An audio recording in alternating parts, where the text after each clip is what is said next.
যখনই পৃথিবীর কোনো প্রান্তে যুদ্ধের দামামা বাজে, তখন শুধু যে মানুষের জীবন বিপন্ন হয় তা নয়, বরং কেঁপে ওঠে বিশ্ব অর্থনীতিও। শেয়ার বাজার ধসে পড়ে, মুদ্রাস্ফীতি আকাশ ছোঁয়, আর সাধারণ বিনিয়োগকারীরা আতঙ্কে দিশেহারা হয়ে পড়েন। এই চরম অনিশ্চয়তার সময় মানুষ তাদের কষ্টার্জিত সম্পদ বাঁচাতে একটি নিরাপদ আশ্রয়ের খোঁজ করে। আর তখনই সামনে আসে দুটি নাম, মার্কিন ডলার এবং সোনা। কিন্তু প্রশ্ন হলো, যখন চারিদিকে বারুদ আর বোমার গন্ধ, তখন অর্থনৈতিক সুরক্ষায় কে বেশি শক্তিশালী, ডলার নাকি সোনা? আজ আমরা এই প্রশ্নেরই উত্তর খুঁজব। চলুন গভীরে যাওয়া যায়। শুরুতেই আসি সোনার কথায়। হাজার হাজার বছর ধরে সোনা মানুষের আভিজাত্য এবং নিরাপত্তার প্রতীক। অর্থনীতি বা ভূরাজনীতি যখনই সংকটে পড়েছে, সোনা তার চমক দেখিয়েছে। এর মূল কারণ হলো, সোনার কোনো কাউন্টার পার্টি রিস্ক নেই, অর্থাৎ এটি কোনো সরকার বা ব্যাংকের প্রতিশ্রুতির উপর নির্ভর করে না। যুদ্ধ শুরু হলে অনেক দেশের কাগজের মুদ্রার মান শূন্য হয়ে যেতে পারে, ব্যাংক দেউলিয়া হতে পারে, কিন্তু সোনা ধ্বংস হয় না। আপনি চাইলেই সোনা ছাপিয়ে বাড়াতে পারবেন না, যা একে মুদ্রাস্ফীতির বিরুদ্ধে সবচেয়ে বড় ঢাল হিসেবে তৈরি করেছে।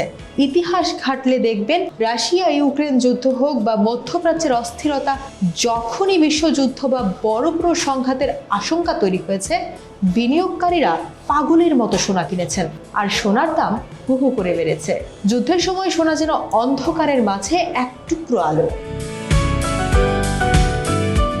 এবার মুদ্রার উল্টো পিঠ দেখা যাক। সোনার এত গুণ থাকার পরেও যুদ্ধের সময় মার্কিন ডলারের শক্তিকে কোনোভাবেই ছোট করে দেখার উপায় নেই। দ্বিতীয় বিশ্বযুদ্ধের পর থেকে মার্কিন ডলার বিশ্বের রিজার্ভ কারেন্সি বা প্রধান সংরক্ষিত মুদ্রা হিসেবে রাজত্ব করছে। যখন যুদ্ধ বা বড় ধরনের বৈশ্বিক সংকট হঠাৎ করে শুরু হয়, তখন বাজারে চরম প্যানিক বা আতঙ্ক তৈরি হয়। বিনিয়োগকারীরা শেয়ার বা অন্যান্য সম্পদ বিক্রি করে হাতে ক্যাশ বা নগদ টাকা রাখতে চান। আর আন্তর্জাতিক বাজারে ক্যাশ ইজ কিং, এবং সেই কিং হলো মার্কিন ডলার। ডলারের সবচেয়ে বড় শক্তি হলো এর লিকুইডিটি বা তারল্য। আপনি পৃথিবীর যে কোনো প্রান্তে যে কোনো পরিস্থিতিতে ডলার নিয়ে সহজে লেনদেন করতে পারবেন।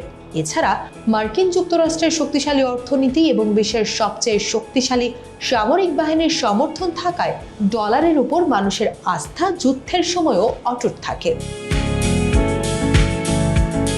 তাহলে বিজয়ীকে?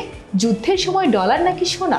এর উত্তর আসলে নির্ভর করে যুদ্ধের সময়কাল এবং পরিস্থিতির উপর। সংকট যখন একেবারে শুরুতে, অর্থাৎ হঠাৎ করে যুদ্ধ বেঁধে যায়, তখন প্রাথমিক ধাক্কায় ডলার বেশি শক্তিশালী থাকে, কারণ মানুষ তখন দ্রুত নগদ টাকা চায়।